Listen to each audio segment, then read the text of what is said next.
In Across the Universe, the music is really just the vehicle the movie uses to talk about the 1960s.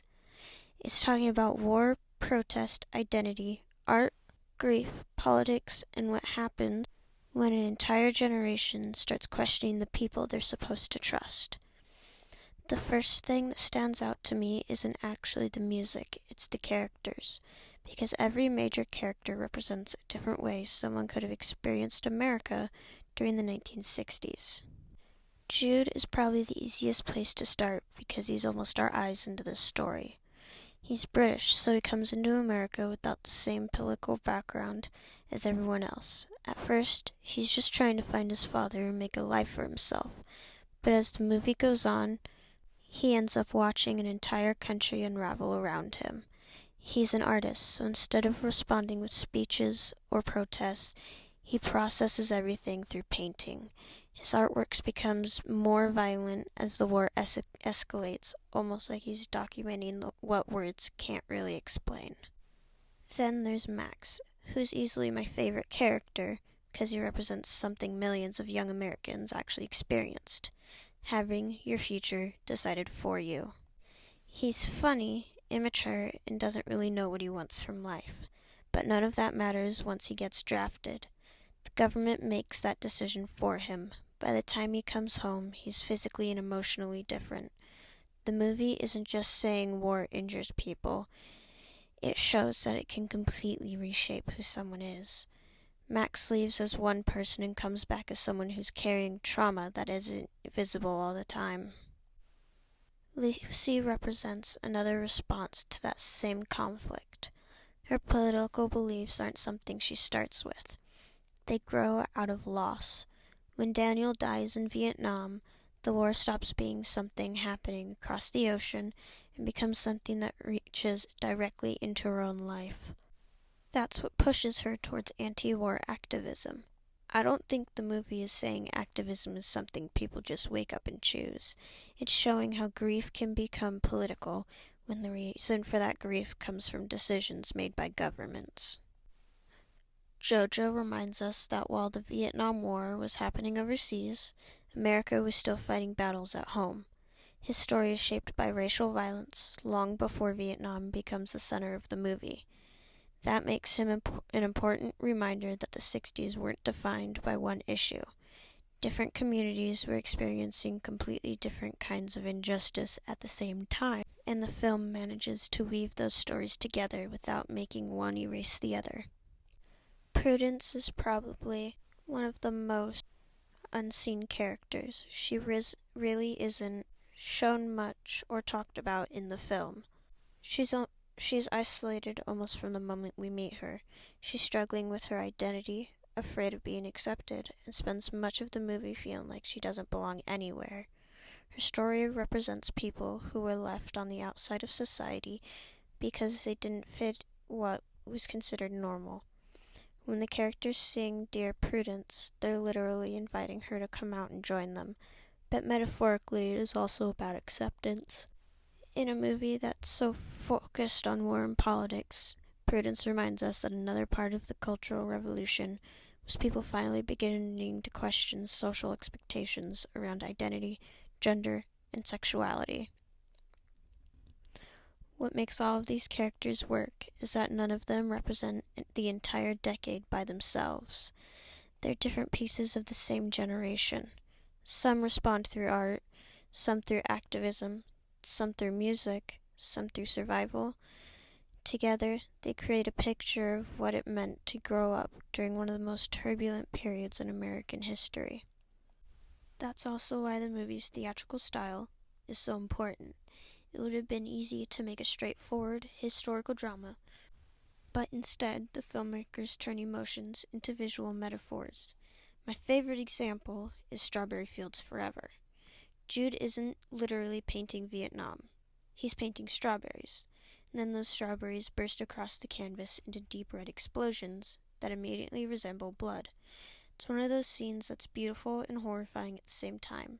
The film doesn't ask you to watch violence directly, it asks you to imagine it. I actually think that's more effective because your mind fills in the rest. The red paint stops being paint, it becomes bloodshed. it becomes lives lost, and it becomes a visual reminder that even someone thousands of miles away can be psychologically consumed by a war they never physically fought in. The same thing happens during I Want You. The giant Uncle Sam, the conveyor belts, the synchronized marching, none of it is realistic, and that's exactly why it works. The sequence turns the military draft into an industrial machine. Individual identity disappears. Max isn't treated like Max anymore. He's just another young man being fed into a system much larger than himself. That's the power of creative theatrics. Instead of simply telling the audience that the draft dehumanized people, the movie makes you feel what that loss of individuality might have been like. When you compare that to what was actually happening in the 1960s, the movie becomes even more powerful, because it stops feeling just like a stylized storytelling, it starts feeling like an emotional version of real history. A lot of what the film is really capturing is how young people were affected by the Vietnam War specifically. It wasn't just soldiers who were impacted. It was students and artists, teenagers and families watching everything unfold in real time through television and newspapers. For the first time in American history, war was being broadcast directly into living rooms. That meant people weren't just hearing about events secondhand. They were seeing images of destruction, seeing names of the dead, and watching protests grow across college campuses and streets. The draft plays a huge role in that. For a lot of young men, there wasn't really a choice. You could be going to school planning your future, or trying to stay out of politics entirely, and then suddenly your number gets called. That's exactly what Max represents in the film. He isn't ideological at first. He isn't choosing to become part of anything. He's pulled into it.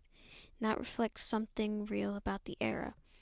The war didn't just belong to politicians or soldiers. It was imposed on an entire generation.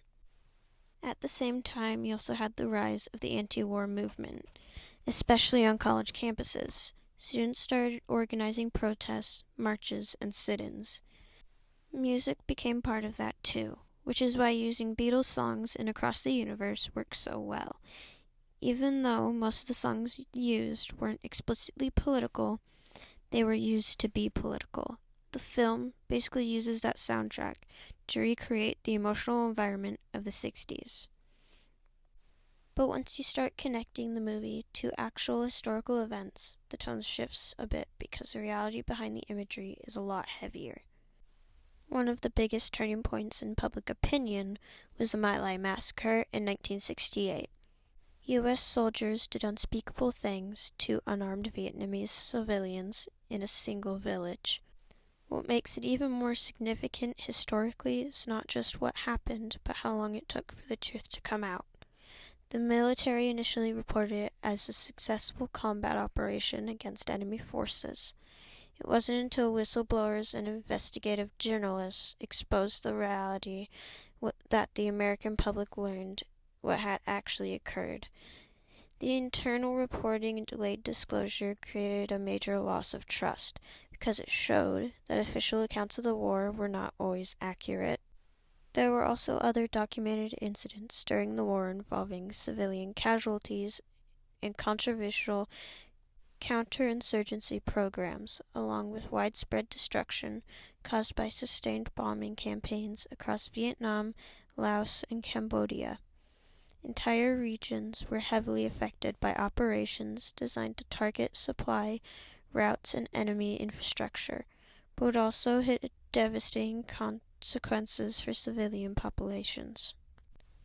Another major factor was Agent Orange, which was used to clear forest cover. It had long-term environmental and health effects that are still being studied and dealt with today, including serious illness and birth defects affecting both Vietnamese communities and American veterans. And then later, when the Pentagon Papers were released, they revealed that multiple U.S. administrations had privately expressed doubts about the war's progress while publicly presenting a much more optimistic narrative.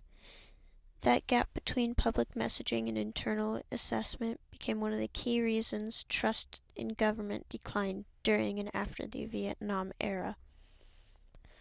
all of that adds another layer to Across the Universe, because even though the film doesn't recreate those events directly, it reflects the emotional aftermath of living through a time when people were increasingly unsure of what to believe. That's really what Max, Lucy, Jude, Jojo, and Prudence all end up representing in different ways. Max shows what it looks like when someone is absorbed into a system bigger than themselves. Lucy represents how personal loss can turn into political awareness. Jude represents the artist trying to process chaos through creation. Jojo represents the reality of racial violence and inequality happening at the same time as the war. By the end of the film, none of them are the same people they were at the beginning, and that feels intentional. The movie isn't really trying to tell a simple story with a clean resolution. It's showing how a generation gets reshaped by conflict, both overseas and at home. I think that's the core of what Across the Universe is doing. It's not just referencing the 1960s, it's trying to recreate the emotional experience of living in a moment where everything feels unstable, where politics, war, identity, and art are all colliding at once, and where even something as simple as a song can start to feel like a form of resistance or a way of making sense of everything that doesn't make sense. Another angle that feels important when thinking about both the movie and the Vietnam era is how much of it is shaped by uncertainty.